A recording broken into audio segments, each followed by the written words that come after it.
Senhor Deus, estamos na Tua doce presença e quero Te agradecer por ter chegado em paz. Até aqui o Senhor tem nos guardado, nos protegido e eu Te louvo por ter chegado. Te louvo pela vida de cada irmão que está presente. Te louvo pela vida, ó Deus, de cada obreiro, de cada irmão comprometido com este projeto que está entre nós. Abençoa-nos agora quando estaremos estudando a Tua palavra, estaremos trazendo aos Teus filhos mais uma porção das Escrituras, com o objetivo, ó Deus, de dar aos Teus filhos não apenas o conhecimento, Senhor Deus, mas dar a eles a instrução, o modelo bíblico de vida. Que o Senhor possa nos ajudar nesta manhã, nos trazendo a inspiração, nos trazendo a revelação e nos dando a preciosa unção para que ao transmitirmos a Tua palavra, esta palavra possa surtir efeito na vida espiritual de cada pessoa. Que o Espírito Santo possa traduzir aquilo que a minha palavra não pode alcançar, mas traduza ao coração do Teu Filho para ele compreender melhor. Nos ajuda, Senhor Deus, no nosso projeto, de fazer com que a igreja esteja solidificada, comprometida com o ensino, e que este ensino seja aquele que vai nos nortear no comportamento, na vida cristã, da vida cristã, e fazer com que a gente cada dia seja crentes melhores. Não deixa que nenhum vento de doutrina, que nenhuma coisa nova, que nenhum outro evangelho acometa as nossas mentes, mas que as nossas mentes estejam sempre protegidas por esta Tua palavra que é linda, que é eficaz, que é preciosa, poderosa e apta para fazer coisas extraordinárias que nenhuma palavra humana tem capaz de fazer. Eu peço a Tua ajuda nesta manhã, porque a nossa escola é uma escola simples, focada exclusivamente em trazer porções das Escrituras para os Teus filhos. E que seja a Tua vontade, ó Deus, sobre nós, que nos ajude, e nós Te agradecemos já pela oportunidade de estar aqui, por estar nos Teus atos, em Tua casa, no Teu pavilhão, e Te agradecemos pela noite que o Senhor nos deu, em nome de Jesus. Amém. Queria perguntar para a igreja qual o título da nossa lição de hoje. O texto bíblico. Então eu vou ler o primeiro versículo.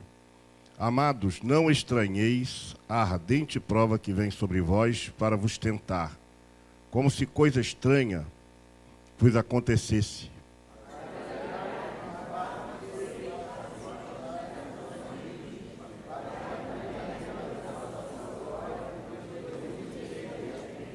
Se pelo nome de Cristo sois vituperados, bem-aventurados sois, porque sobre vós repousa o Espírito da glória e de Deus.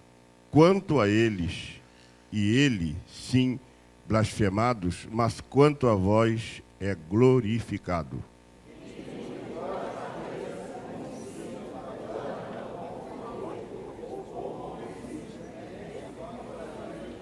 Mas se padece como cristão, não se envergonhe. Antes, glorifique a Deus nesta parte.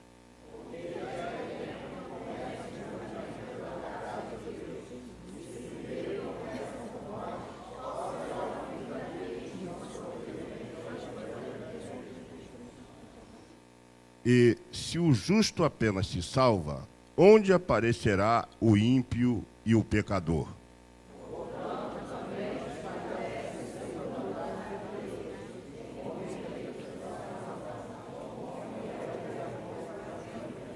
Texto áureo.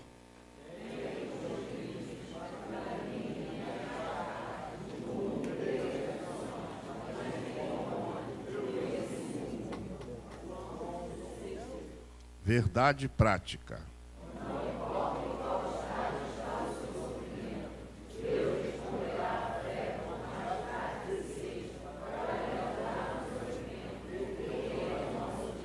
Pensamento da semana.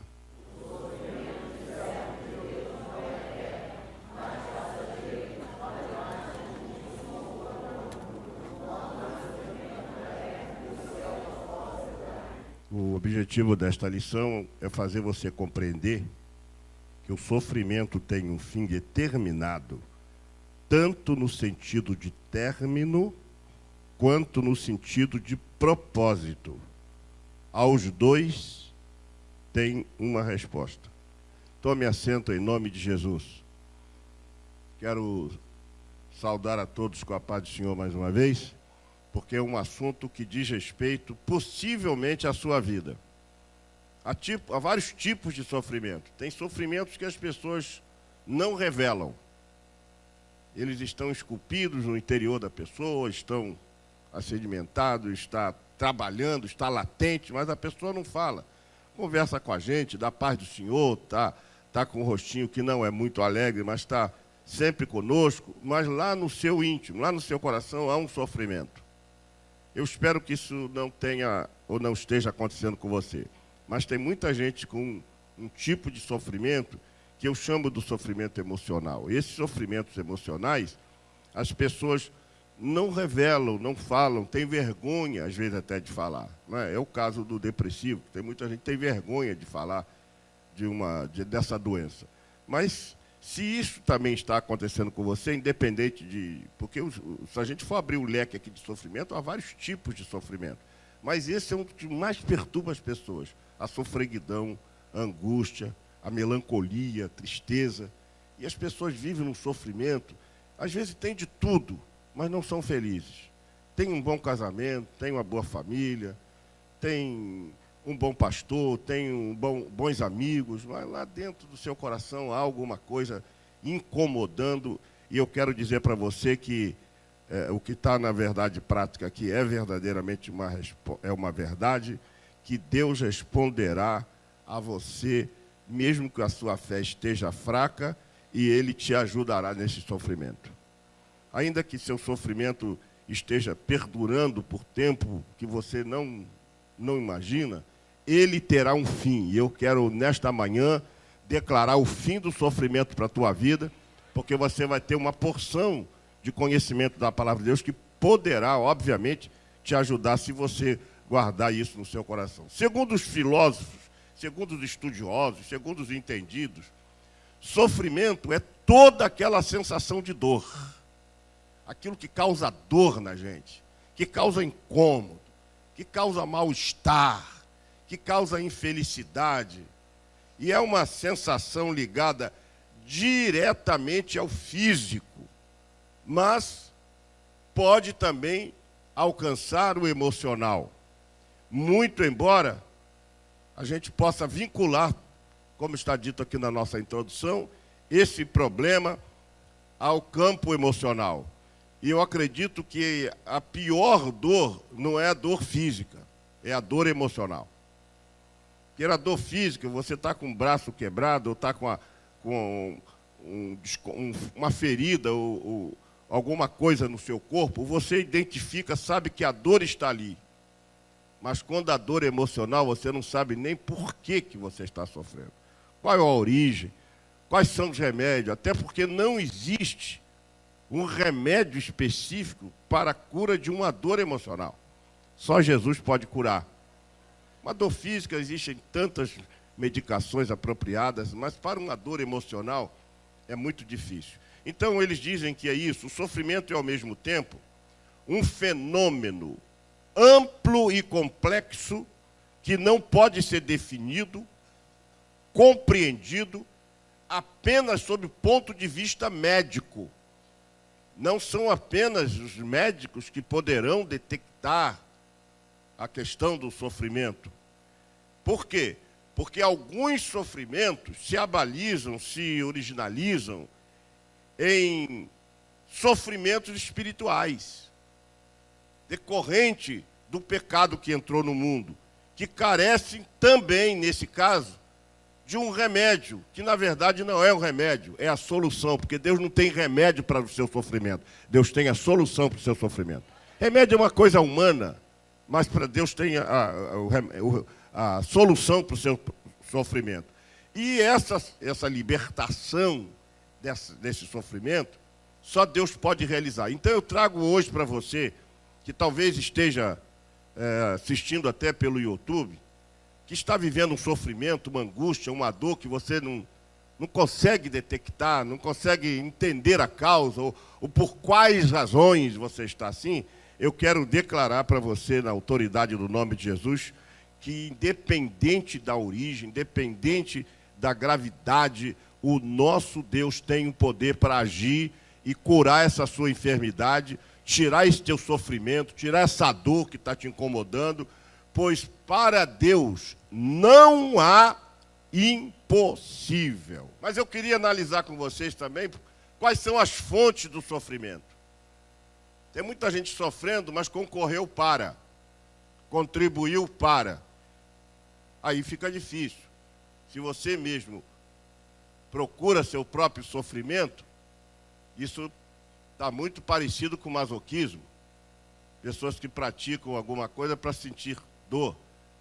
E esse tipo de sofrimento que a gente arranja para nós mesmos, isso não tem nenhum efeito no mundo espiritual. Algumas pessoas que praticam autossofrimento, autoflagelação, isso não tem importância alguma no mundo espiritual. Deus não olha para isso, porque o sacrifício que fez Deus, inclusive fechar os seus olhos por alguns instantes, entre aspas, foi o sacrifício de Jesus. Sacrifício que teve um fim especial, um objetivo especial, que foi redimir a mim e você das garras de Satanás. Hoje eu sou livre. Hoje nós somos livres. Porque Jesus, pelo seu sofrimento, então foi um sofrimento com objetivo.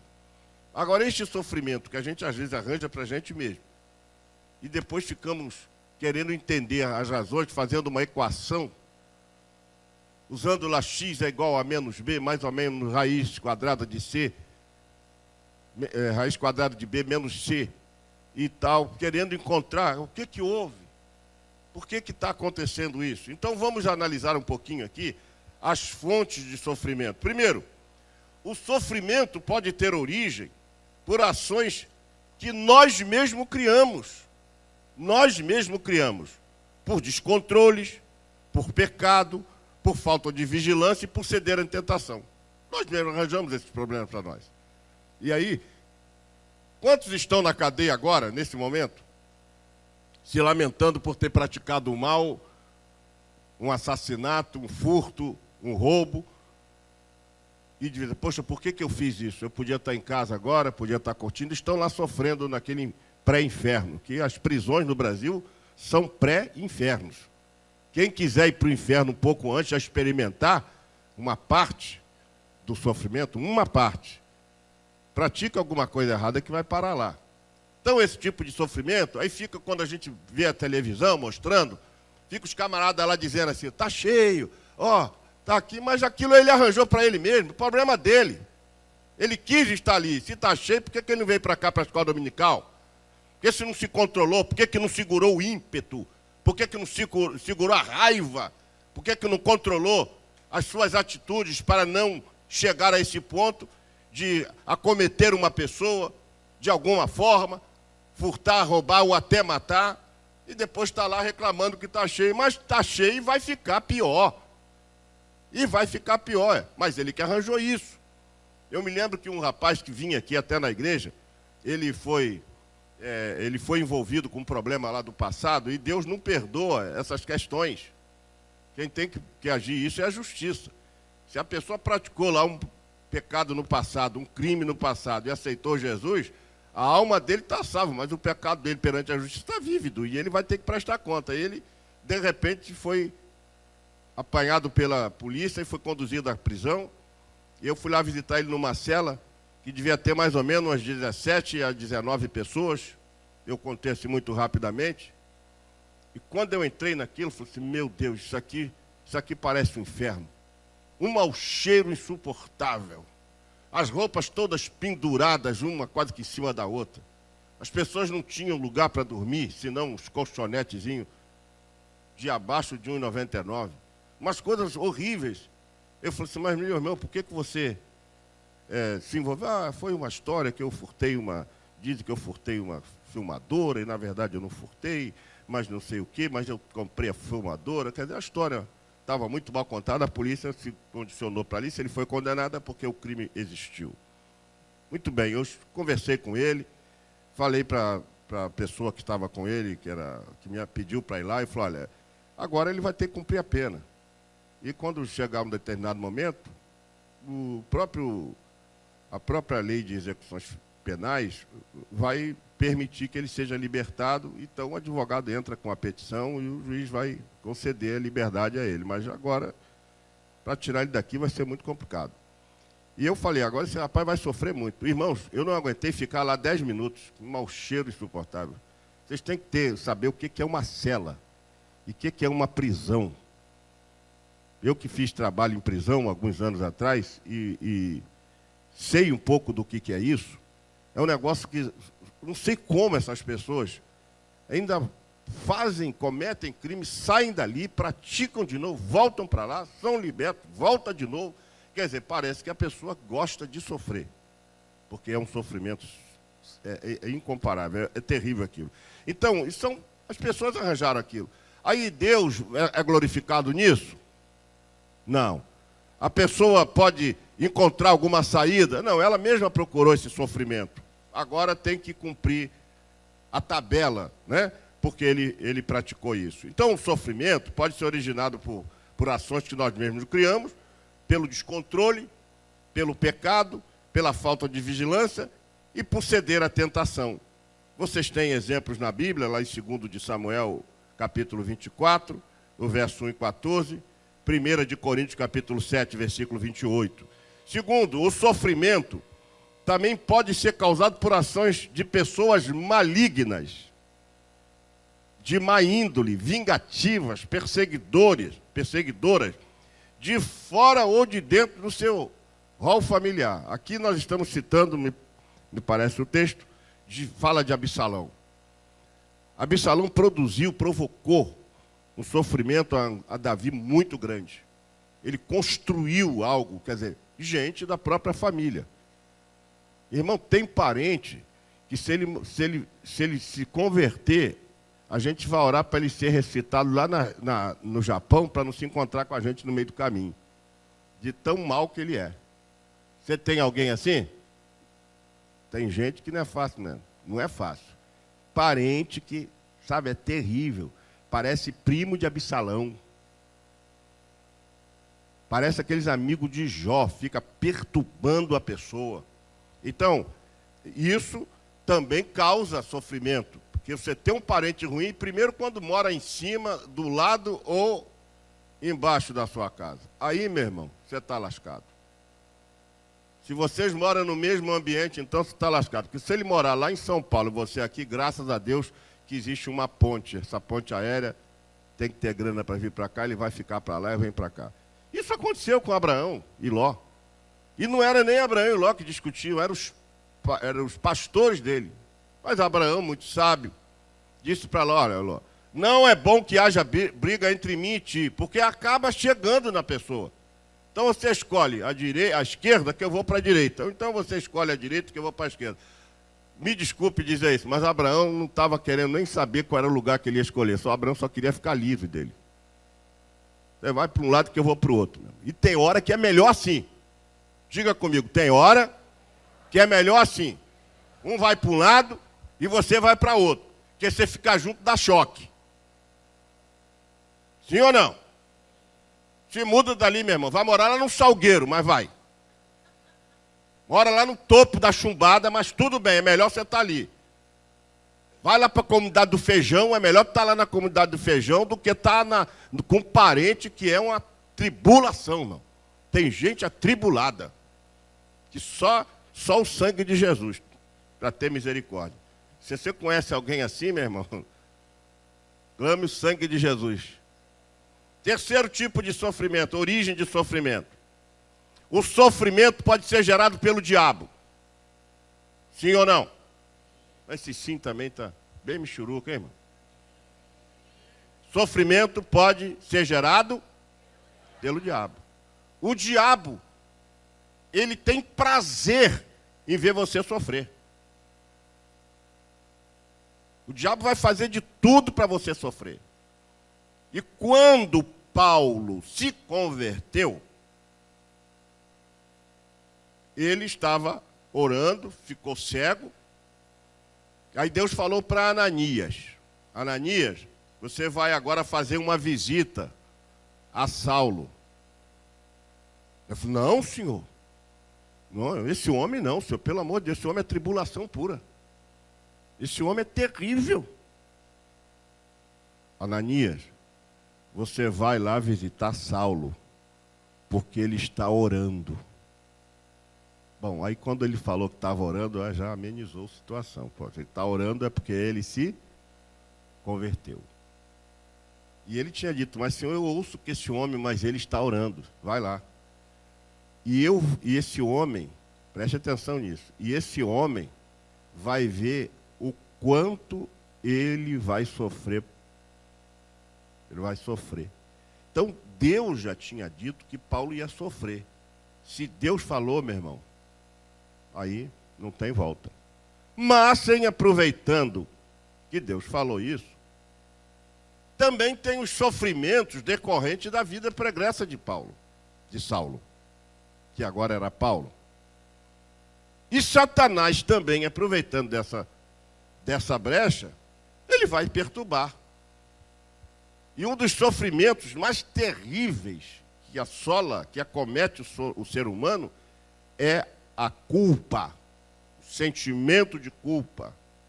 É quando você faz uma autoavaliação do que você faz ou do que você fez, e você começa então a ficar com aquela perturbação da culpa na sua mente. E aí Satanás se aproveita disso. Satanás se aproveita disso. A Bíblia diz que Saulo, que agora era Paulo, começou a passar alguns momentos difíceis de fato.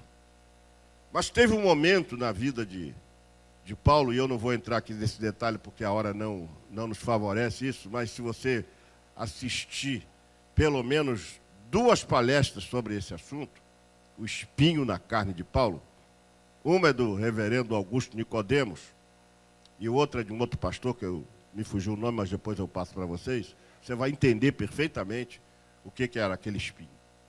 Mas ele fala que o mensageiro de Satanás o esbofeteava.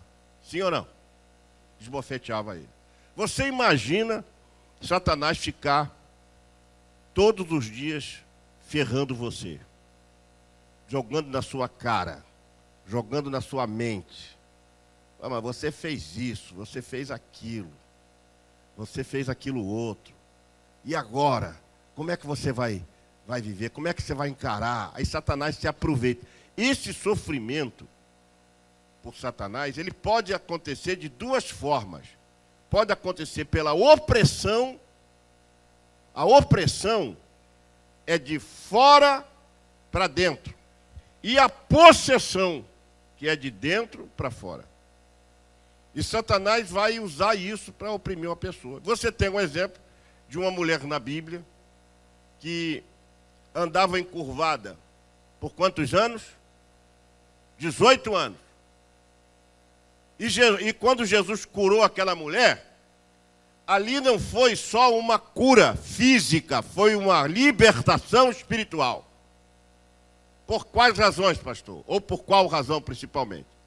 Porque ela andava assim, porque Satanás fazia aquilo com ela. E Jesus falou, não deveria libertar uma mulher que há 18 anos Satanás agia nela. Então aquela mulher andava encurvada. E prestem atenção nessa analogia que eu vou fazer. Se ela andava encurvada, ela nunca olhava para cima. Se ela andava encurvada, ela andava assim, ó, olhando. Todas as pessoas que emocionalmente não conseguem olhar para cima, não conseguem enxergar uma chance, não conseguem enxergar uma possibilidade, não conseguem enxergar um milagre, não conseguem enxergar o céu, essas pessoas precisam ser libertas, porque estão oprimidas por um espírito que é encurva e faz olhar para baixo. Só vê problema, só vê problema, só vê problema. É preciso a gente enxergar a solução também. A solução vem lá de cima. Eleva os meus olhos para os montes. De onde me virá o socorro? O meu socorro vem do Senhor, vem lá de cima. Levanta os teus olhos para o céu e começa a enxergar soluções, de não ficar só olhando para baixo, encurvada. Satanás quer isso. Olhar para o problema. Olha, e tem mais. Tudo favorece. Eu já disse aos irmãos que eu não estou mais assistindo nem de repórter mais eu quero assistir. Eu não assisto nenhum programa de televisão, não assisto repórter mais, reportagem. Eu parei com isso. Eu estou lendo um livro agora, eu ganhei. A Santidade é o livro que eu estou lendo. Qualquer folga eu pego lá, ver meu livro, A Santidade. Eu quero cada dia mais, me santificar diante do Senhor. Então estou lendo Santidade. Não vejo mais programa de televisão. Não estou dizendo que você não deva ver. Cada um escolhe aquilo que a pessoa quer. Mas não vejo mais programa, não quero mais saber de repórter, porque, irmãos, isso dá asco. Olhar alguma coisa do Congresso Nacional dá vontade de vomitar.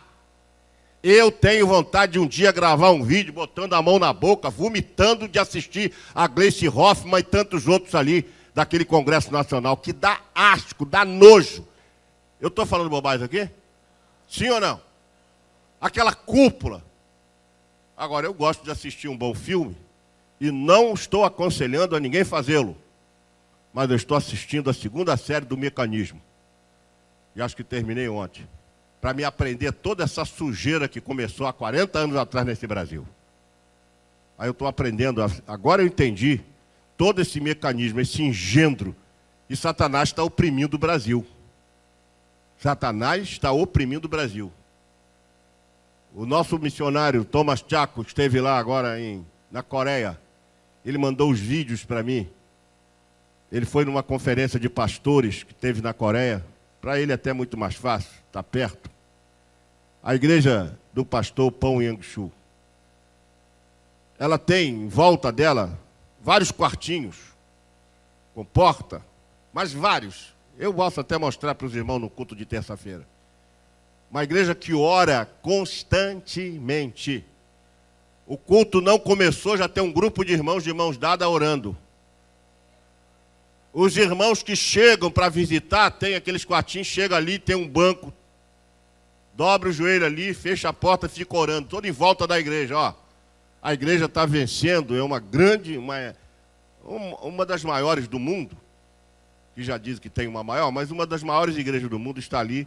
E como é que eles estão vencendo? Por oração. Fiquei impactado de ver aqueles quartinhos ali. As pessoas entram, não tem o que fazer ali senão orar. Então trancam-se dentro daquele quartinho que fica em volta da igreja, de um espaço da igreja, e ficam orando. E o povo lá ora mesmo. Ora. O Brasil não ora. O Brasil só ora quando dá dor de barriga. Mas o Brasil não ora. A gente tem uma pressão satânica terrível nessa nação. Porque não pensam que essas ideologias se incrustou na mente desses jovens tão somente por ser ideologia. Porque tem o dedo, a mão, o pé, o corpo de Satanás para entrar na mente, para fazer essa galera ir para a rua aí, fazer passeata contra o corte na educação, que na verdade não foi corte coisa nenhuma. Está lá um monte, parece que esse pessoal não tem o que fazer. Se fosse coreano, estava dentro de um lugar orando para Deus mandar fogo do céu para consumir o mal dessa nação. Mas estava lá fazendo passeata. Gente com placa lá, eu não sabia que agora o pessoal do MST são universitários. Eu não sabia que o pessoal fora Bolsonaro são universitários. O que a gente viu na passeata é um bando de gente inescrupulosa com uma ideologia corrompida por Satanás. Porque Satanás levantou dominou a mente dele, espalhou a sua ideia e muita gente comprou, e o Brasil está nessa situação que está aí. Já vamos para 13 milhões e 400 mil desempregados. Difícil, porque o Brasil está oprimindo, o Brasil está sendo oprimido, melhor dizendo, por Satanás. E cadê a igreja brasileira que não reage? A igreja brasileira está querendo eventos. É vento, só tem vento. A igreja brasileira quer isso. Porque se essa igreja fosse uma igreja coreana, estava todas as igrejas, sem esse negócio de barreira denominacional, sem esse negócio de título, todo mundo orando. Mas, irmãos, O que está sendo tramado aí é negócio diabólico. Só Satanás dá essa sabedoria. Se alguém assistiu a série Mecanismo, vai ver como é um engendro muito bem esquematizado. É aqui, ali, é um jogo de xadrez para poder fazer o mal. Porque Satanás está querendo fazer mal. Oprimir a nação brasileira, uma nação que poderia ser a grande plataforma de missionários no mundo. Mas está aí entregue a um outro evangelho, entregue a esses eventos, entregue a um monte de coisas que não diz respeito ao cristianismo verdadeiro. Por isso que o Brasil está assim. Então, Satanás faz isso e a possessão. Ele fazia com o Gadareno. O Gadareno se cortava, todo arrebentado, arrebentava as correntes que amarravam ele. Era um homem que sofria terrivelmente. Mas como que ele sofria? Por causa de uma ação de quem? De Satanás, do diabo. Então, o sofrimento pode ser provocado por ele. O sofrimento pode ser imposto também por Deus. Quando Deus coloca para alguém na plataforma, na eira do sofrimento, é porque Deus quer extrair o que tem melhor de você. Deus não quer fazê-lo para te prejudicar, em forma alguma. Eu já repeti isso aqui várias vezes. Eu bem sei os pensamentos que tem acerca de vós, são pensamentos de paz. Deus não quer ficar guerreando com você. Deus quer te dar paz. Deus tem coisas boas para a sua vida, mas Ele quer extrair isso. Por isso que a gente sempre estabelece a diferença entre tentação e provação. Tentação é o diabo querendo extrair o que tem de pior em você. E provação é Deus querendo extrair o que há de melhor em você. E você tem coisa boa dentro de você que precisa ser extraída e só Deus pode fazer isso. O sofrimento pode ocorrer por meio de um acidente ou de um incidente. Aí você não contribuiu para isso, de certa forma, você não contribuiu diretamente. O acidente, por que ocorre um acidente? Por negligência, imperícia ou imprudência. De alguma forma você concorreu, sim ou não? Se andar 100 quilômetros aqui nessa rua, Dr. Nilo Peçanha, você vai atropelar alguém, vai bater em alguém. Por quê? Isso é o quê? É imperícia, é imprudência ou negligência. Então ocorre o acidente. Um incidente pode acontecer você estando numa parada de ônibus, por exemplo, de repente aquela estrutura de concreto desaba sobre você, você vai para o hospital, fica com problema, com a lesão grave na coluna, e aí vai ficar tetraplégico ou paraplégico. Isso foi acidente? Foi um incidente que aconteceu com você. Então, o caso de Mefibosete, segundo de Samuel, capítulo 4, versos 4, ele era o rei, já que morreu Saul, morreu Jonatas, os outros filhos de Saul, Mefibosete seria rei de Israel. Mas quando aconteceu aquele problema, que a notícia chegou, a ama de Mefibosete pegou, colocou no colo, saiu correndo para salvar a vida do futuro rei. Só que ela tropeçou, caiu, e o garoto quebrou as duas pernas e ficou aleijado e foi morar em Lodebar. Aquilo foi o quê? Foi um acidente. Mas com isso, o acidente tirou-lhe a oportunidade de ser rei, porque o rei não poderia ser aleijado. O acidente o fez morar em Lodebar, lugar de sequidão, uma terra longínqua.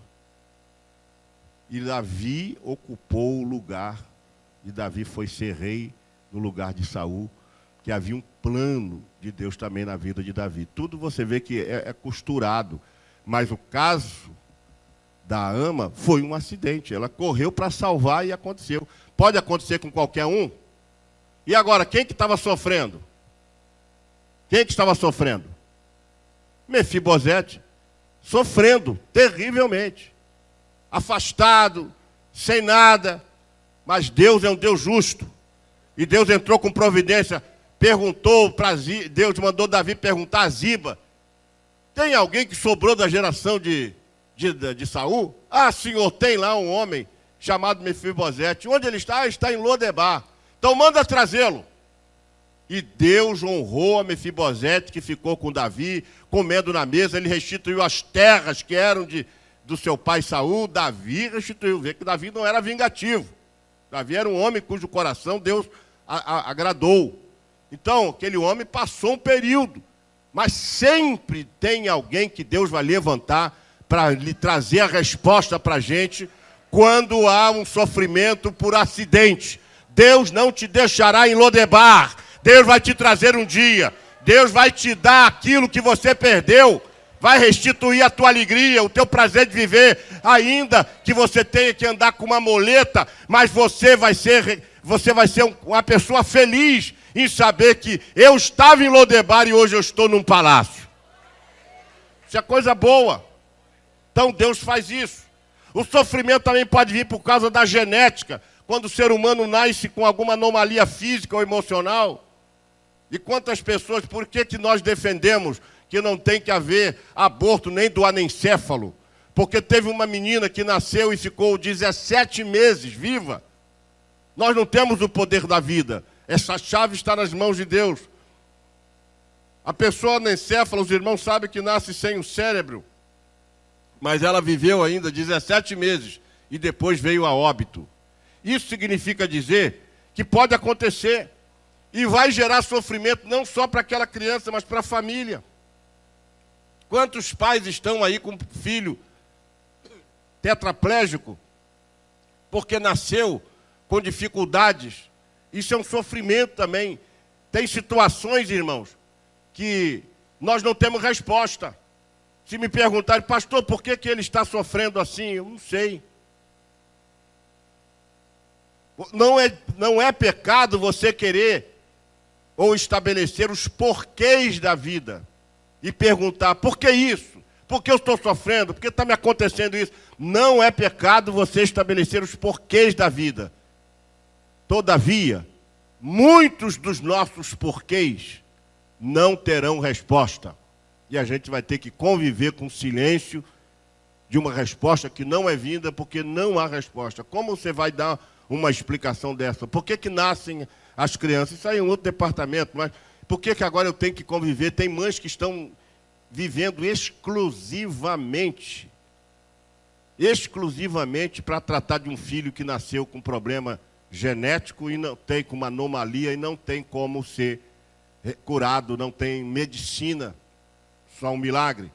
Então, pode acontecer isso. E às vezes não é só aquela pessoa que sofre, toda a família que tem que cuidar sofre também. Sim ou não? Também o sofrimento pode ser de cunho emocional, físico ou espiritual. Pode ser também sofrimento real, pode ser imaginário. Você conhece alguém que tem esse problema de medo imaginário? Não, tem alguém ali, tem alguém ali, tem alguém ali. Às vezes, pura imaginação. Eu me lembro do pastor Silmar Coelho, esteve aqui em 1999. Ele contou a experiência, eu já contei essa experiência para vocês, que ele estava deitado e, de repente, ele olhou, o pai apagou a luz. Quando ele olhou para a porta, ele viu um camarada com uma faca, um punhal vindo na direção dele, parado assim, ó. Ele pequenininho, ele ficou tremendo, com medo, queria falar, mas aquela hora a voz parece que trava, não sai voz, não sai grito. Ele queria gritar, não podia. E aquele homem está ali, e ele se lembrou, depois de alguns minutos, de um corinho que ele aprendeu na escola dominical.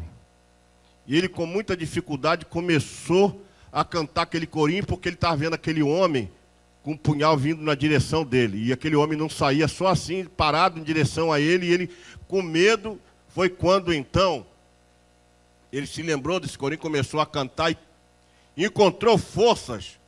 Acendeu a luz. Quando acendeu a luz, era a calça do pai que estava pendurada assim na porta.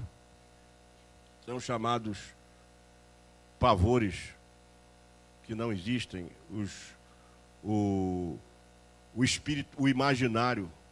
E quantas vezes aconteceu, eu ouvi barulho, tem alguém aí. Aí a pessoa não dorme, a pessoa fica apavorada. Essas coisas não acontecem. Tem muitos sofrimentos que são imaginários.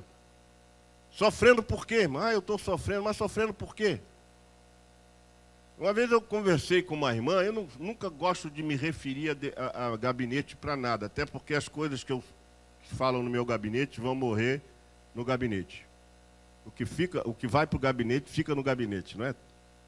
Tem um brocado que diz assim, sobre uma cidade aí, mas o que vai para o gabinete, fica no gabinete. Mas eu atendi uma irmã, a irmã falou, pastor, eu estou cheio de problemas. Eu falei, mas vamos ver, irmã, quais são os seus problemas? Primeiro problema, o meu filho. Eu falei, vamos lá, vamos por etapa. Qual a idade do seu filho? Ele tem 40 e poucos anos, me citou lá. Aí começou a falar do filho, irmã, presta atenção. Isso não é problema da senhora, isso é problema dele. Isso não é problema da senhora, isso é problema dele. Deixa ele para lá com o problema dele. Ora, tem gente, irmão, que parece esponja. Chupa o problema do outro, depois fica reclamando que está com problema. Preme essa espuma, meu irmão. Tira esse problema da tua vida, isso não é teu, irmão.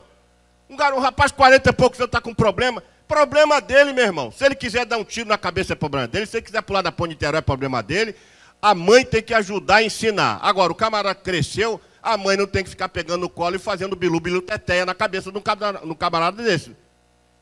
Aí eu uso a expressão do meu irmão, pastor César de Andrade. Se esse cara for 40, tem mais de 40 anos, não casou e tem um pulo do banco, sai correndo desse cara. Como é que pode? Aí eu falei, qual o segundo problema? Ela foi relatando, irmão, depois no final das contas, eu falei, irmã, tá vendo que a senhora não tem problema nenhum? Pastor, realmente não tem problema. A gente fica absorvendo, você não é esponja. Irmão, cada um, a Bíblia diz, se você quer seguir o Senhor, cada um pegue a sua cruz e siga-me. A Bíblia diz, carregar as cargas uns dos outros. Mas problema não. Não vem que eu vou carregar teu problema comigo, que aí vai ficar dois com problema. Se todo mundo fizer assim, a igreja é uma igreja que só tem problema. É um verdadeiro livro de matemática. Tem gente que a casa dele é um livro de matemática, só tem problema. Então vamos ter que entender que o sofrimento de cunho emocional, espiritual, pode ser real, pode ser imaginário, mas em todos esses tipos, a nossa confiança é que Deus tem o governo sobre o sofrimento. Repita comigo em nome de Jesus, Deus tem o governo sobre o sofrimento. E a Ele cabe agir em face da sua soberania. A Ele cabe agir. Eu quero ler esse texto com vocês no livro de Judas, no capítulo, só tem um, versículo de número 25. Judas, versículo 25. Vamos ver o que diz esse texto aí. Diz assim, ao único Deus Salvador nosso, por Jesus Cristo, nosso Senhor, seja a majestade, o domínio, o poder, ante todos os séculos, agora e para todos sempre. Amém. Então, a Ele cabe agir em face da sua soberania. Ele é soberano. Mas, pastor, por que Deus não agiu na minha vida ainda? Ele é soberano. Muitas respostas eu não terei para você. Mas você continua perguntando a Deus, porque Ele é soberano. Aqui exalta a soberania de Deus. Domínio e poder. Ele tem o domínio sobre a sua situação. A irmã não está sozinha nessa luta. O irmão não está sozinho. Ele está ajudando você. Ah, pastor, mas eu não aguento mais. Aguenta, tanto que aguentou que está até falando. O dia que você não aguentar mais, tu não vai nem expressar isso. Então vamos continuar aqui, que eu já estou extremamente atrasado. Como a Bíblia trata a questão do sofrimento? O dicionário J.D. Douglas, ele diz que o sofrimento é uma intrusão neste mundo criado no mundo criado, né? Pois a criação foi feita boa e livre da dor. Vamos conferir isso na Bíblia? Gênesis 1:31. Gênesis capítulo 1, versículo de número 31. Diz assim, e viu Deus tudo quanto tinha feito, e eis que era muito bom. Diga comigo, tudo que Deus fez era muito bom. É muito bom.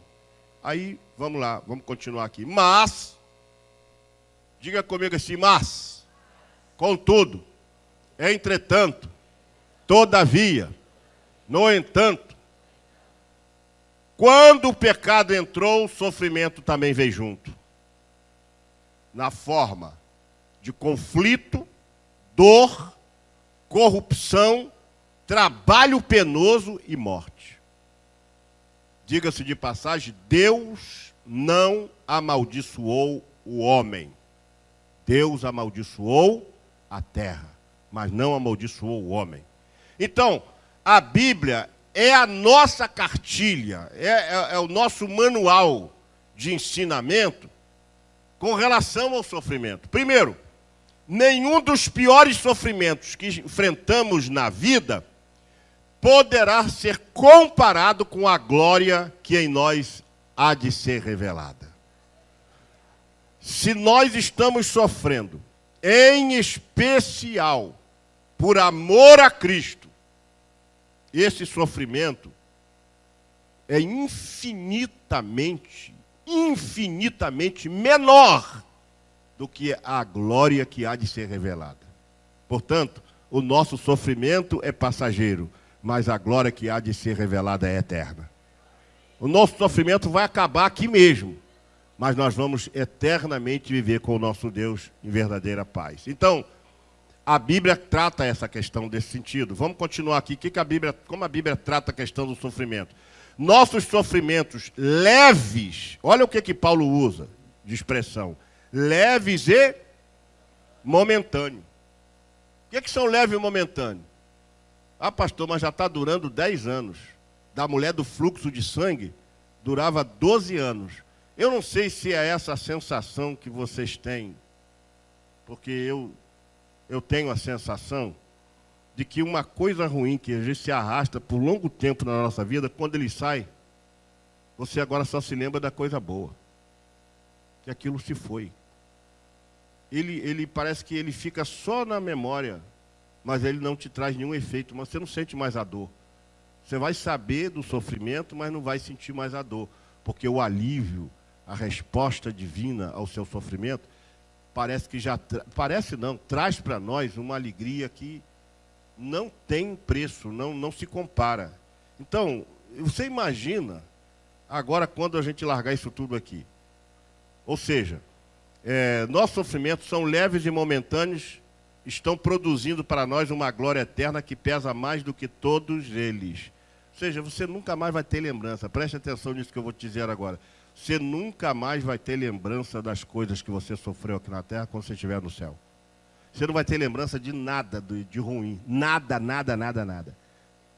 Uma das coisas que Deus quis fazer quando Josué entrou na terra foi assim: varra o nome de Amaleque. Ninguém no céu vai se lembrar do diabo. Ninguém no céu vai se lembrar de que sofreu. Ninguém no céu terá sequer, de longe, qualquer lembrança das coisas ruins. Porque aquilo que nos espera é tão poderoso que nós nunca mais precisaremos sequer fazer memória daquilo. Deus mandou Josué, varra o nome de Amaleque. E o nome do diabo, o nome de sofrimento, de tentação, de angústia, de dor, isso vai ser varrido, mas de uma forma definitiva.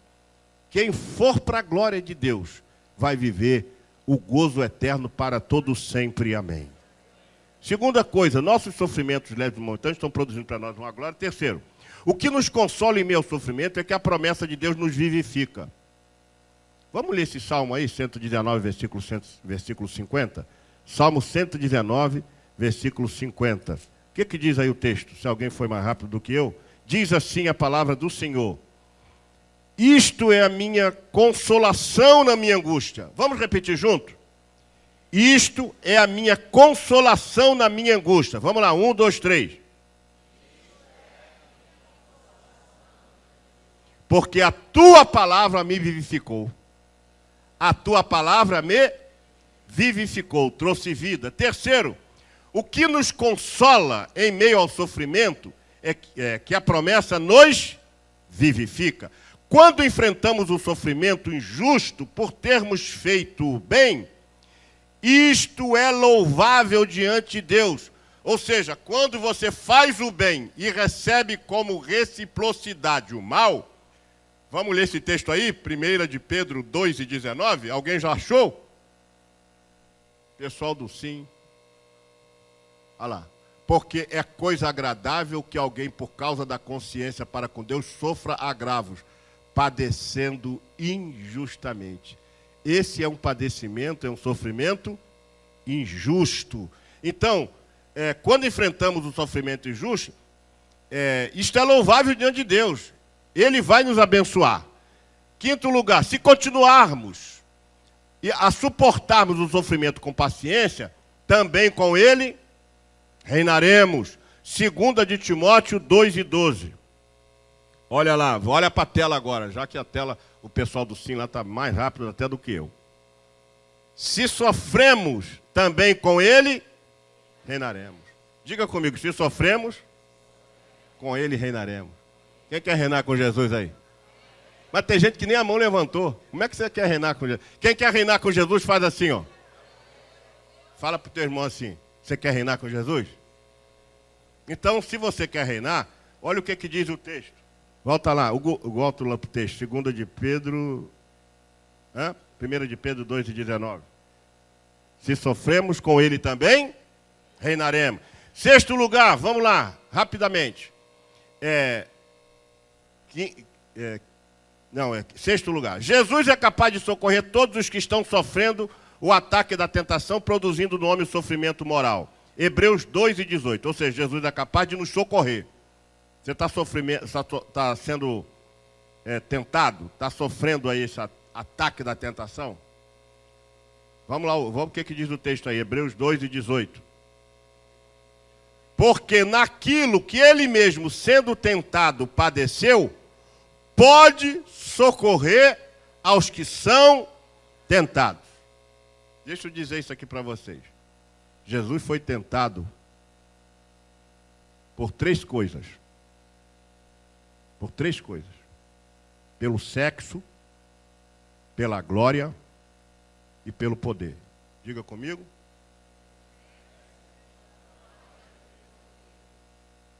Mas a Bíblia diz que ele em tudo foi tentado, mas sem pecado. Ou seja, ele não cedeu a esses três pecados. Então, o texto que nós mencionamos aqui, Jesus é capaz de socorrer a todos que sofrem o ataque da tentação, porque ele sabe o peso, a força, a capacidade desses ataques. Por isso ele se fez carne e habitou entre nós. Nesse sentido, ele é capaz de socorrer todos os que estão sofrendo também. Se você está sofrendo algum ataque dessa natureza, pode orar e pedir a Deus para te proteger, porque ele vai te proteger. Assim como o Senhor livrou Paulo de todas as perseguições, ele também pode nos livrar delas. Ele livrou Paulo, por que ele não vai te livrar você? Paulo é só seu irmão na fé, ele está na glória e você está aqui. Um dia você vai para lá, nós vamos encontrar com ele. Então, assim como ele livrou Paulo, ele também vai te livrar, 2 de Timóteo 3:11, que diz assim: perseguições e aflições, tais quais me aconteceram em Antioquia, em Icônio e em Listra, quantas perseguições sofri, e o Senhor de todas me livrou. Diga comigo, e o Senhor de todas me livrou. O apóstolo não diz que o Senhor livrou ele de algumas tentações, mas que livrou de todas. Então, se ele livrou a Paulo, ele também pode livrar você de todas as tentações. Oitavo lugar, quando a nossa fé vence os sofrimentos, ela se torna aperfeiçoada, produzindo a perseverança, que é a força e paciência para não desistir. Tiago, capítulo 1, versículo 3. Sabendo que a prova da vossa fé opera a... Leia o texto aqui. A prova da vossa fé opera a paciência. Escute isso.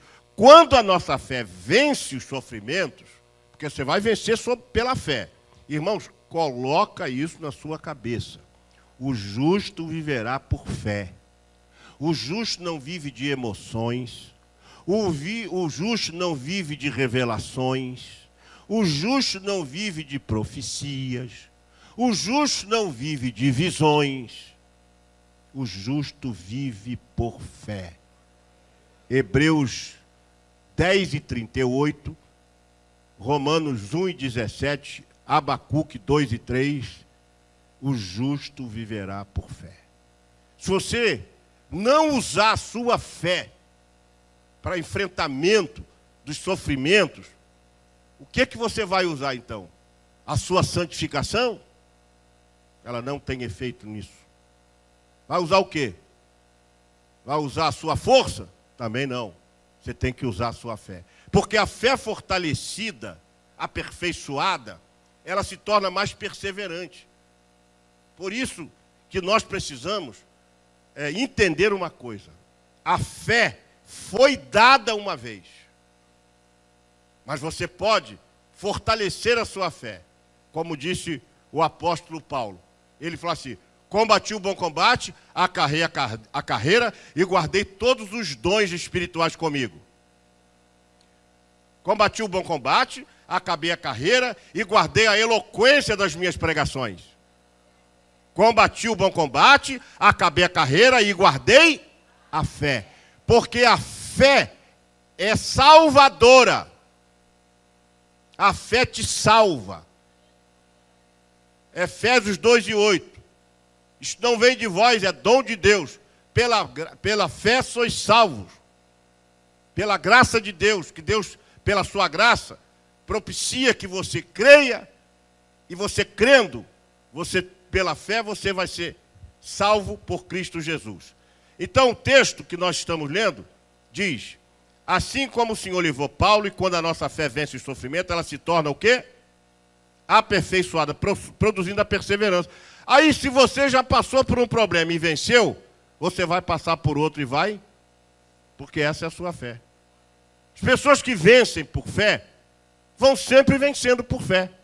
Mas quem cede aos caprichos, se entrega. Por isso que a Bíblia menciona lá, os heróis da fé, lá no capítulo 11, que a fé, segundo os estudiosos, é mais fácil de descrever do que de definir.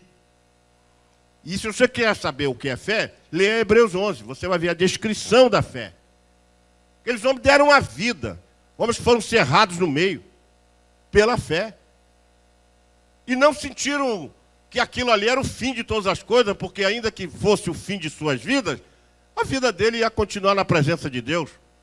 E na verdade, hoje a gente está vivendo uma fé muito raquítica, uma fé onde as pessoas estão, eu estou batendo agora pesado e vou bater mais ainda nesses falsos profetas. Eu agora vou levantar uma hashtag combatendo os falsos profetas. Que está assim no Brasil. E um monte de crente, vou usar uma expressão, não fiquem zangados comigo. Um monte de crente bobão. Irmão, pelo amor de Deus, não me mande esses vídeos de profecia, de revelação de ninguém, que eu não leio isso, não escuto isso, não vejo isso.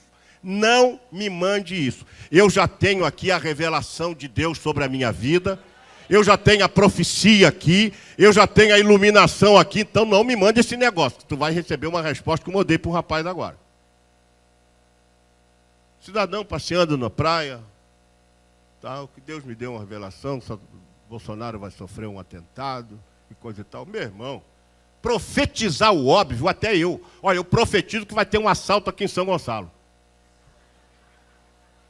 Eu profetizo que vai roubar um carro de alguém aqui em São Gonçalo. Tudo que é previsível não é profecia. O Brasil vai passar por um aperto. Isso é previsível. Não pode ser profecia. E os caras só estão profetizando desgraça e miséria.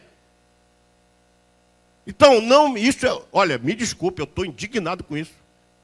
Eu já botei uns vídeos, vou botar mais. Eu não queria, não. Vou botar, é a mãe de Ná que morreu e deixou um vácuo.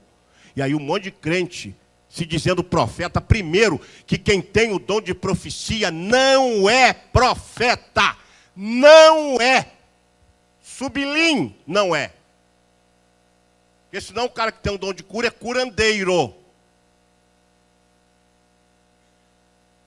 O cara que opera maravilhas é médico. Médico espiritual. Então parem com isso. Quem é o profeta? Leiam a Bíblia. Efésios 4:11 é um ministério. Quem tem dom de profecia não é profeta. Eu rasgo a minha Bíblia se alguém disser que me provar que é, porque na Bíblia não diz isso. E você não vai encontrar os profetas do Antigo Testamento, nenhum deles, sendo agradável, dando aquele sorrisinho de gente que quer conquistar ibope nas redes sociais. Oh, Deus me deu uma revelação assim maravilhosa, sentado no sofá, tomando seu uísque, pitando lá o seu cigarrinho. Olha, Deus me deu uma visão assim, para com isso. Os homens levavam um soco na cara quando ia profetizar. Pega lá Micaías. Todos 400, quase 400 profetas profetizando que o rei Acabe e Josafá ia se dar bem lá. E ele falou que não vai se dar bem, vocês vão, não volta mais. Se for, não volta mais. Aí o cara chegou e pum, no rosto de Micaías. Ele levou aquele soco e o rei ainda mandou prendê-lo e tudo mais. Porque o profeta de Deus, ele tem compromisso com Deus. Eu disse no meu vídeo, se Deus mandar levar uma mensagem para o Kim Jong-un lá na Coreia do Norte, ele vai providenciar o meio de você ir lá. Agora os caras querem mandar isso. Sabe o que é isso?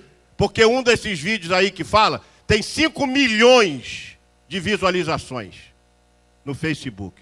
Isso dá notoriedade, dá fama, dá ibope, aí todo mundo quer isso.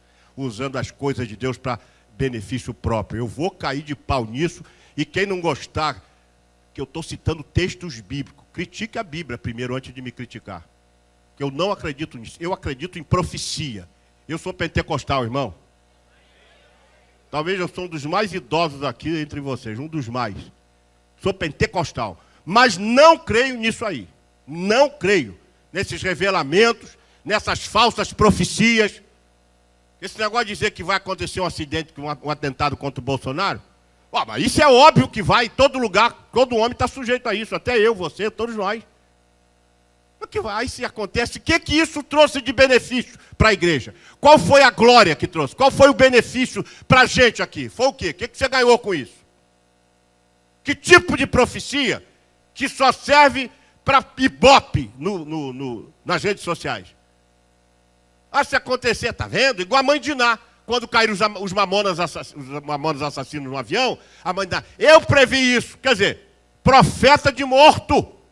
Porque profetiza ou então fala uma coisa que depois que acontece, quem que levanta-se para dizer, eu disse. Tá lá, eu vi na antiga Tupi, a mãe de Ná dizendo, na manchete, desculpa, eu previ que os mamonas assassinos iam...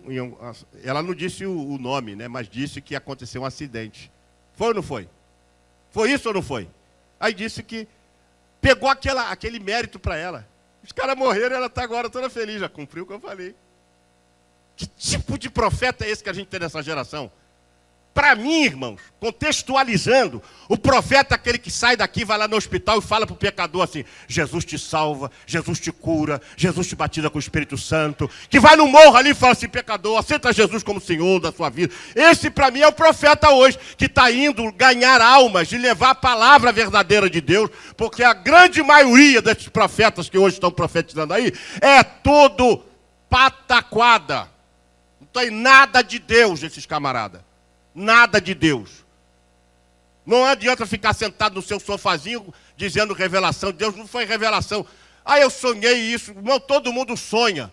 Mas Deus não vai dar sonho para qualquer irmão ou irmã que mora lá em Maranguape. Porque se Deus quis dar um sonho para mostrar o futuro, deu para Nabucodonosor, que ninguém contestou ele.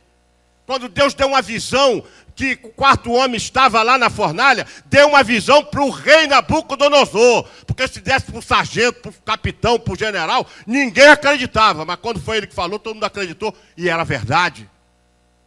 Deus não vai pegar as suas pérolas e lançar os porcos. Tem muita gente enganada que tem que ler a Bíblia. O povo de Deus precisa ler e estudar a Bíblia e parar de viver de emoções, de sentimentos e de profecias e de revelamentos e dessa pataquada toda que invadiu o Brasil. Por isso que o povo está sofrendo. Que a hora que a gente começar a ler a palavra de Deus, sexta-feira, ou melhor, sexta-feira, 4 horas da madrugada, eu ainda estava lá estudando. Eu tenho necessidade de ficar até as 4 da manhã? Para mim eu tenho. Numa sexta-feira, no dia do meu aniversário, 4 horas da manhã, eu estava lá escrevendo uma lição, exatamente que tem o título, Experiências Espirituais versus Doutrinas Bíblicas. Onde eu vou mostrar que entre as revelações, entre as experiências espirituais e a Bíblia Sagrada, eu fico com a palavra de Deus. Deus me deu uma revelação extraordinária sobre essa questão das experiências espirituais. A sua experiência espiritual não faz teologia e não muda a Bíblia, não muda o sentido da Bíblia. Porque se alguém chegar, pastor, eu tive um sonho que Jesus vai voltar no dia 23 de fevereiro de 2024. Eu vou dizer assim, o sangue de Jesus te repreenda, Satanás. Porque na Bíblia está escrito que ninguém sabe o dia nem a hora. Interrompi aí, né, irmão? Vocês me perdoam? Se a lei do Senhor não fosse o motivo da nossa alegria, já teríamos morrido há muito tempo. Sabe por que você ainda está resistindo até hoje, irmão? Sabe por quê? Porque a alegria do Senhor é a sua força. A alegria do Senhor tem te motivado a vir para a escola dominical. Ontem eu quero pedir desculpa aos líderes aí. Eu mandei um vídeo, eu não aguentei, tive que mandar. Um vídeo do mini Cabo da Ciolo. Todo respeito, viu, Cabo? Pregando, vocês viram? Quantos anos deve ter aquele garoto? 5 anos? Depois no final, localiza ele aí. Vai botar na tela. O garotinho dá um show, né? É o Cabo da Ciolo mesmo, igualzinho. Dá um show. Vai ver o que ele fala depois. Eu achei bacana, por isso que eu compartilhei aquilo. Eu só coloco coisa que eu entendo que seja boa. Mas vamos lá. A prova cabal de nós considerarmos discípulos do Senhor está no fato de que, apesar de muito sofrimento, recebemos a palavra com alegria que vem do Espírito Santo de Deus. Vamos lá. 1 de Tessalonicenses, capítulo 1, versículo 6. Diz assim a palavra do Senhor. 1, 2, 3. Essa é a minha vez. E vós fostes feitos nossos imitadores e do Senhor, recebendo a palavra em muita tribulação, com gozo no Espírito Santo. Com gozo do... Que coisa linda. Os principais tipos de sofrimento à luz da Bíblia. Aí, irmãos, a coisa aqui vai estreitar, eu estou em cima da hora, porque eu não estou conseguindo mesmo, tem que diminuir a lição. Por falta de conhecimento, muitos se têm revoltado abandonando a Cristo, julgando que Deus não lhe faz cessar o sofrimento. Todavia, precisamos compreender que há tipos de sofrimento que teremos que suportar por toda a vida, cuja palavra de consolo é ser fiel até a morte. Irmão, você vai dizer, pastor, eu estou sofrendo muito. Eu vou dizer para você, ser fiel até a morte. Pastor, não aguento mais, ser fiel até a morte. Pastor, está doendo, ser fiel até a morte. Eu falo aqui sobre não é pecado. Agora, que tipo de sofrimento? Os principais sofrimentos à luz da Bíblia. O sofrimento de Cristo, o sofrimento por Cristo, o sofrimento do viver em Cristo. E aí, eu vou trazer numa oportunidade o pensamento do livro, do autor do livro, que eu não vou citar agora, a santidade. Porque existe uma tese que está sendo pregada, e a gente fala assim, isso é muito sério, eu vou estudar isso terça-feira com vocês, numa dessas terças. Cristo está em mim, como diz Paulo, Cristo está em mim. E esse autor, ele fala que o que está em nós é o Espírito Santo, Cristo está no trono. A expressão Cristo está em mim, ela precisa ser analisada à luz da hermenêutica, à luz do texto, do contexto, porque o Espírito Santo habita em você. Jesus fala, se eu for para o céu, eu vou deixar o Espírito Santo em vocês. E ele está aí dentro de vocês. E por ele estar aí, Cristo está. Mas Cristo, de fato, está sentado no trono de glória. Esse autor dá uma aula sobre isso e critica um grupo que está pregando completamente diferente. E depois eu vou falar isso numa terça-feira com vocês. O sofrer de viver em Cristo. Este é um tipo de sofrimento inevitável, pois a palavra grega piamente quer dizer eusebeo, que quer dizer de maneira piedosa. Se você quiser viver uma vida reta, sóbria, pura, de piedade, meu irmão, você vai sofrer. Mas diga como diz o nosso irmão do Nordeste, eita sofrimento bom. Sabe por quê? Porque este sofrimento, você está sofrendo por conta de Cristo. E não é nenhuma coisa que você fez de errado. Então, assim, se você quer viver uma vida piedosa, não espere que lhe tragam troféus. Não espere que lhe tragam menções honrosas. Não espere que te elogiem. Aguente firme o sofrimento. Sabe por quê? Porque você está sofrendo pela maneira piedosa de viver. Diga comigo, estou sofrendo pela maneira piedosa. Isso os que estão fazendo isso. Então, esse sofrimento, você tem um galardão já reservado para você. O terceiro tipo de sofrimento à luz da Bíblia, ou melhor, o quarto, é o sofrimento pelo testemunho de Cristo. Este tipo de sofrimento deve ser suportado com 3 R's. Isso aí é coisa do Piaget. Resignação, resiliência e resistência. Ou seja, se você está sofrendo pelo testemunho de Cristo, esses 3 R's vão te ajudar muito. Resiliência, resistência e resignação. Pois essas pessoas que assim estão sofrendo, diz a Bíblia que reinarão com Cristo. Agora, o sofrimento por causa de Cristo. Tem o sofrimento de Cristo, que é o sofrimento vicário. Irmãos, olhe para cá um instantinho só. Ninguém sofreu como Jesus sofreu e ninguém vai sofrer como Jesus sofreu. O sofrimento de Jesus é exclusivo, porque ele sofreu pela expiação dos nossos. Então o sacrifício dele foi vicário. Nenhum outro sofrimento é vicário. O de Cristo é vicário. O nosso sofrimento não é um sofrimento vicário. O sofrimento do viver em Cristo é inevitável. O sofrimento pelo testemunho de Cristo também é inevitável. O sofrimento por causa de Cristo também vai acontecer sempre. A rigor, devemos separar sofrimento por nossa causa e sofrimento por causa de Cristo. Nunca misture nem ajunte. Porque muitos sofrimentos são nós que fomos a causa. Porque quando nós somos a causa, existe um outro tipo de tratamento. Mas quando é Cristo e a causa, não há consequências, há resultados. Ô pastor, eu estou sofrendo, o camarada ali fez isso, só porque eu disse uma palavra para ele e não gostou. Então isso é nossa causa. A nossa causa não traz resultados, traz consequências. Mas a causa de Cristo traz recompensa ou resultados. Amém? A Bíblia também vai falar sobre o sofrimento com Cristo. Isto aponta para a nossa identificação com Ele.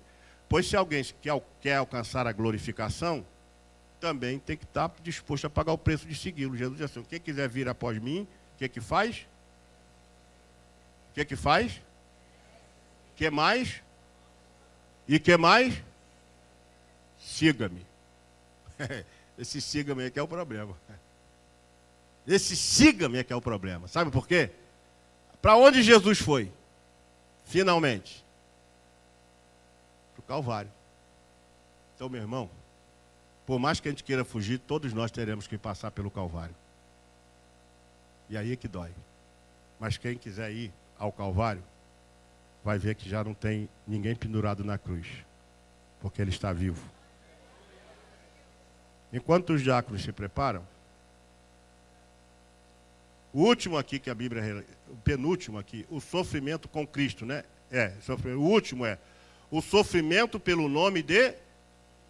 Alguns têm uma chamada especial e a vida será de constante sofrimento. Mas nesse andar, Deus sempre nos dará livramento. Eu queria com vocês ler o texto de 2 de Timóteo 3:11, que diz assim, 2 de Timóteo, capítulo 3, versículo 11.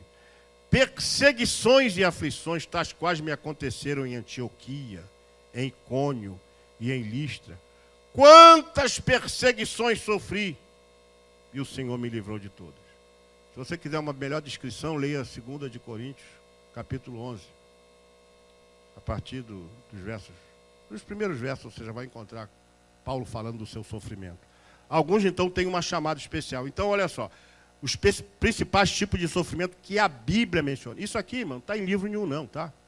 Isso não está em livro, não. Isso não é copiado de livro. Isso aqui é uma revelação de Deus.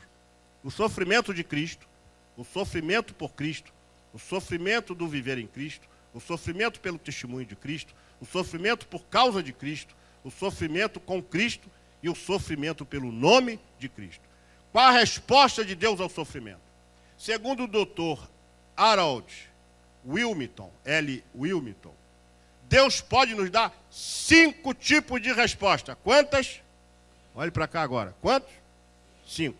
Deus pode te dizer um? Não. Deus pode te dizer um? Sim. Deus pode te dizer? Espere. Deus pode te dizer também? Se. Se o meu povo se humilhar e orar, então, se está ligado lá ou então. Então eu ouvirei do céu. Então, existe uma condição. Deus vai te ouvir, mas existe o quê?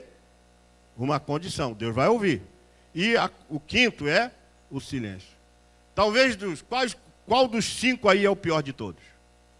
O silêncio. Né?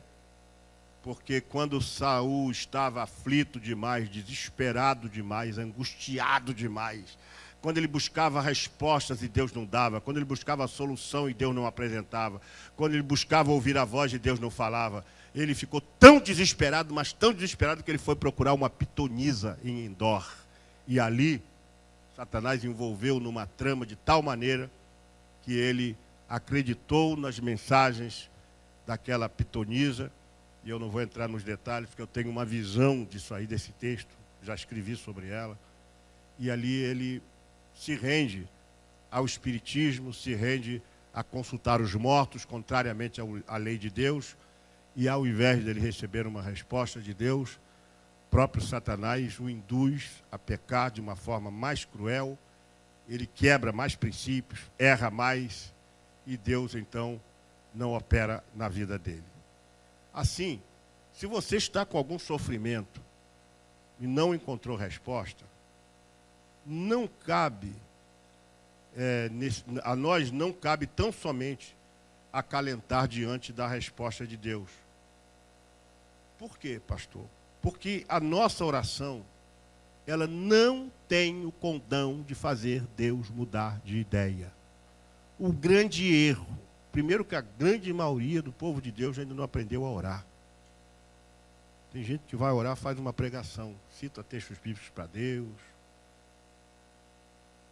fala um versículo, não precisa fazer isso. A oração, ela é petição, glorificação, intercessão. E você tem que entender, orar, pedir a Deus, e glorificar a Deus, e interceder também. Aí o que acontece? Nós às vezes estamos orando, e a resposta não vem. Então a gente fica forçando uma barra. E se Deus já te disse um não, você está insistindo para Deus mudar. Queria que vocês guardassem essa frase. Orar não é fazer Deus mudar de ideia. Orar é fazer um pedido a Deus de acordo com aquilo que Ele quer para nós, com a sua vontade. Romanos 8, 26 e 27. E como você faz isso? Se você não sabe orar, pede ajuda ao Espírito Santo, porque a Bíblia diz que Ele intercede por nós com gemidos inexprimíveis. Ele conhece a mente de Deus e sabe o que Deus quer a nosso respeito, então Ele traz e nos revela. Que toda petição que se conflita com a vontade de Deus, não vai dar certo. Pega a história de Jonas. Eu não vou para Nínive, eu vou para Tarsis. Deus, me leva para Tarsis. Deus, me livra dos males em Tarsis. Deus me acompanha em Tarsis. E Deus diz, não vou te acompanhar, não vou te guardar, não vou te proteger, porque eu não quero você em Tarsis, eu quero você em Nínive. Se você está indo na contramão de Deus, como é que você quer a resposta de Deus? A gente tem a mania de achar que Deus trabalha com o que nós pensamos. Nós fazemos uma conjectura e achamos que Deus também é assim. Deus não pensa como a gente. Às vezes nós estamos diametralmente oposto ao que Deus quer para nós. E é tão fácil a gente buscar descobrir a vontade de Deus através daqueles estudos que nós tivemos aqui, através da oração e da ação do Espírito Santo. Então, quando Deus te disser um não, não fique querendo mudar o sim, é porque Deus sabe o que é melhor para você. Quando Deus mandar para você, espere, vai dar no tempo certo, Ele vai te dar. Agora, quando Deus falar assim, ó, se, tem uma condicional. Então você vai seguir. O que é o ser aqui para Deus? Olha, você tem que fazer isso, isso, isso, isso, aí eu vou te dar. Ele mesmo se encarrega de te ajudar. Por último aqui, quando Paulo estava diante de um grande sofrimento, ele entendia, e nós devemos entender, que não existe nenhuma fórmula mágica. Campanhas, sacrifícios, oferendas, fogueira santa, para fazer a face de Deus voltar para nós. À luz da Bíblia, não existe. Eu vou fazer 7 dias de oração para Deus fazer isso. 7 dias, 1 dia, meia hora, 1 minuto ou 30 segundos para Deus a mesma coisa. Conquanto você esteja dentro da sua vontade. Então não existe uma fórmula mágica. Campanha, sacrifício, é tudo chamativo, tudo apelativo. Venha para cá, na fogueira santa, Deus. Traga seu carro que Deus vai te dar um novo. Isso é engodo. Irmãos, eu aplaudo publicamente, estou falando isso, a Igreja Universal pelo trabalho que eles vêm realizando. A nível social, a nível de libertação dos oprimidos, a nível das pessoas que vivem de depressão. Eu aplaudo. Aplaudo mesmo. Agora, alguns pontos que não podem também afetar o conjunto da obra, que é a igreja, eu não posso concordar com essas questões de fogueira santa para você ser abençoado. É claro que não sei quantas mil pessoas fazendo, um ou outro vai ser abençoado. E esse um ou outro vai ser usado para testemunho, para estimular os outros. Mas, na verdade, não funciona assim. Deus se volta para nós quando nós fazemos a sua vontade. Não existe essa fórmula mágica. Ele não disse para Paulo, ele não disse sim para Paulo. O que ele disse para Paulo? Ele não disse sim. Paulo disse, Senhor, me livra desse mensageiro de Satanás que está me esbofeteando. Eu não vou entrar nos detalhes também. E Deus disse, não vou te livrar não. Deus não disse nada. O que disse Deus para ele? Não foi específico isso aí? Deus não disse não. Deus não disse sim. Deus não disse espere.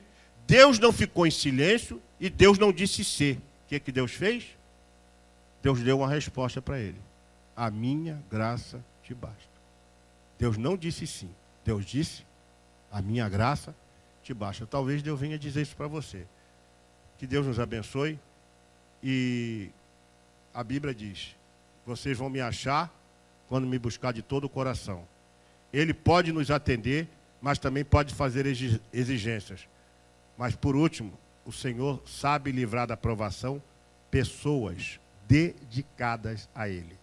2 de Pedro 2:9. Se você é um crente dedicado a Deus, leia 2 de Pedro 2:9. Deus pode te livrar de todo sofrimento, de toda angústia, de toda dor. Que Deus nos abençoe nesta manhã, que o Espírito Santo possa te fazer lembrar desta lição ainda hoje. Se você está sofrendo, vamos ficar de pé para a gente fazer uma oração de agradecimento a Deus? Se você está sofrendo, o teu sofrimento precisa se aquietar em você.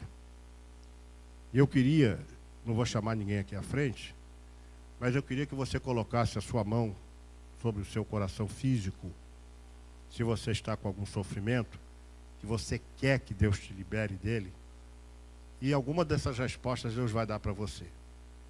Qualquer uma delas será bem-vinda, porque Deus sabe o que é melhor para você. Vamos fechar os nossos olhos. Agora eu vou pedir a cada crente que faça esta oração comigo. Senhor Deus, estou na tua presença e quero te agradecer pela tua palavra. Quero te agradecer por tudo. Quero te agradecer até mesmo por eu estar neste sofrimento e resistindo, porque até aqui o Senhor tem me ajudado. Agora, meu Deus, faça a sua vontade na minha vida. Me livre deste sofrimento. Me livre deste sofrimento. Senhor, eu estou carecendo deste livramento para a minha vida espiritual, emocional, material. Olha para mim com o olhar da tua misericórdia. Livre-me deste sofrimento, porque o Senhor tem o governo. O Senhor pode dar um basta. Tudo está em tuas mãos. O Senhor tem a chave e o Senhor tem o governo. E eu te adoro, eu te glorifico, porque o Senhor é Deus. Faça o teu querer em mim, mas me ajude. Em nome de Jesus. Amém. Você pode aplaudir o Senhor?